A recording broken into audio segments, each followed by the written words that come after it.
ሰላም እንዴት ናችሁ? ዛሬ እንግዲህ አንዳንድ ጉዳዮችን ልነግራችሁ ብቅ ብያለሁ። ዛሬ ከምነግራችሁ ጉዳዮች ደግሞ እንግዲህ ሰሞኑን በአማራ ክልል የክልሉ ከፍተኛ አመራሮች ወደ ተለያዩ ዞኖች እያቀኑ ማህበረሰቡን እያወያዩ ፋኖ ጋር ያለውን ነገርም ምን ይመስላል የሚለውን ብዙዎች እየተነጋገሩ ይገኛሉ ማለት ነው። በዚህ ሳምንት ደግሞ ከዛሬ ጀምሮ በአገው ምድር ይገኛሉ ማለት ነው። እንግዲህ ሰሞኑን ፍኖተ ሰላም ላይ ወይም ምዕራብ ጎጃም ፍኖተ ሰላም ላይ ምንድነው የተካሄደው ስንል የአማራ ክልል ምክትል ርዕሰ መስተዳደር ዶክተር አብዱ ሁሴን ሄደው ማህበረሰቡን ሲያወያዩ እኛ ከዚህ በፊትም ብዙ ቪዲዮዎችን እንደሰራን ለኛ መረጃ ሲያቀብሉ የነበሩት ለኛ ትጥቅ ሲያቀብሉ የነበሩት ብዙ ክፍሎች የነበሩን ከአመራሩ ከመንግስት ተቋማት ነው። የመንግስት አመራሮች ከፋኖ ጋር አብረው እንደሚሰሩ በግልጽ ከራሳቸው አንደበት የሰማነው ሁኔታ ነው ያለው። ከዚህም ደግሞ አለፍ ሲል ብዙ ጊዜ እንደምናወራው የሃይማኖት አባቶች ፋኖ ከሆንህ ትጸድቃለህ ብለው ነው የሚያስተምሩን። ንስሐም አይጠበቅብህም የሚሉት ነው ያሉት። እንግዲህ ከዚህ በፊት የሃይማኖት አባት በአገዎች ላይ ያወራውን ነገር ሰምተናል።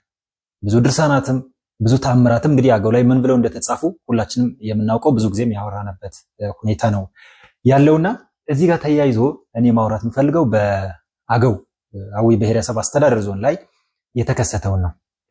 በክልሉ ያሉ አመራሮች የፋኖ መልእክት አስተላላፊ ናቸው፣ የፋኖ መረጃ ክፍሎች ናቸው ሲለን ፋኖ ከመሬት ተነስተዋል።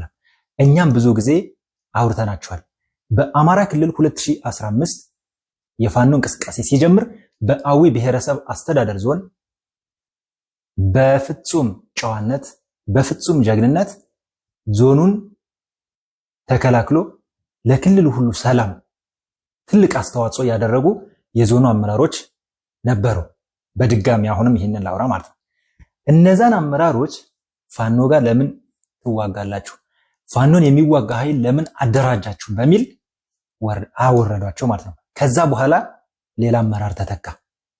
ሌላ አመራር ተተክቶ ፍኖተ ሰላም ላይ ነቡሬ ላይ ጦርነት እያለ ብዙ ልማቶች ሲሰሩ የተሰራ ልማት የለም። ከተሞች ወድመዋል። ከዛም አልፎ ምሁራን ተሳደዋል። ስደት ላይ ነው ያሉት ምሁራን። ባለሀብቶች ሙተዋል። ለመከላከያ ስንቅ ሲያቃብሉ የነበሩ ባለሀብቶች ተረሽነዋል። ከዛስ ማህበረሰቡን ለማወያየት ከዚህ በፊት የተለያዩ የክልል ርዕሳነ መስተዳደሮች ማህበረሰቡን ለማወያየት ሲሄዱ በኩፐን ቤተሰቡን በኩፐን አሰልፎ እንዳስገባ የዞኑ አመራር ሁላችንም የምናውቀው ነገር ነው።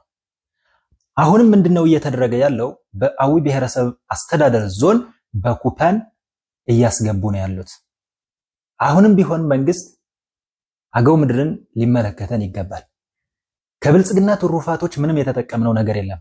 እንደ አገው ማህበረሰብኛ ማለት ነው። ኮሪደር የለም፣ ገበታ ለሀገር የለም። በጣም ብዙ ተፈጥሮዎች አሉን። አገዋዊ ብሔረሰብ አስተዳደር ፎፋቴ ነዶንደርን የመሰሉ ትስኪን የመሰሉ በጣም በሀገር አቀፍ ደረጃ መጠራት የሚችሉ ትልልቅ ፏፏቴዎች ያሉት ብሔረሰብ አስተዳደር ዞን ነው። ከፎፋቴዎችም አልፎ ሌላ ምንድነው ያለን ብንል ንጽርባ ሐይቅን የመሰለ እንደገና ደግሞ ዘንገና ሐይቅን የመሰለ በጣም ለገበታ ለሀገር የሚመቹ የተፈጥሮ ሀብቶች ነው ያሉን። ያንን ማልማት አልቻለም። የተሰሩ ልማቶችን መጎብኘት እሄዳለሁ ብሎ 6 ዶሮ ያለበትን የ6 ዶሮ ማደሪያ ጎብኝቶ ፎቶ አንስቶ በዞኑ ኮሚኒኬሽን ሚዲያ ገጽ ፌስቡክ ገጽ ላይ 6 ዶሮ ሳያፍር ለጥፎ የሚመጣ የዛሬ 8 ዓመት 9 ዓመት የተጀመረን ሆስፒታል ሄዶ ያለበትን ሁኔታ ጎብኝተን መጠናል ብሎ በአንድ ዓመት ውስጥ አንድን መሰረተ ልማት ያውም ከዛሬ 7-8 ዓመት በፊት የተጀመረን በአንድ ዓመት ውስጥ 7-8 ጎብኝቶ የሚመጣ አመራር ነው ያለው። ይህ አመራር ህዝቡ ምርር ያለው ህዝቡ በጣም የጠላው አመራር ነው። ስለዚህ አሁንም ቢሆን የብልጽግና መንግስት አገው ብሔረሰብ አስተዳደር ዞን ሊያስተካክልልን ይገባል የሚል መልእክት በድጋሚ ማስተላለፍ እወዳለሁ። ህዝቡ በፍጹም ጨዋነት በካርድ በመረጠው መንግስት ነው መተዳደር የሚፈልገውና ህገ መንግስቱም ሊከበርለት ይገባል ለአገው ህዝብ ማለት ነው። ከዚህ ቀጥዬ ምንድነው ምለው ስለ ሃይማኖት ነው። በሃይማኖት ሽፋን ማህበረሰቡ እየተጎዳ ነው ያለው።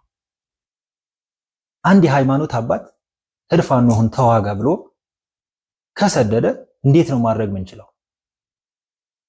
ገድላት ይስተካከሉ ብለን ብዙ ጊዜ ጮሃናል። ተአምራት ይስተካከሉ ብለን ብዙ ጊዜ ጮሃናል።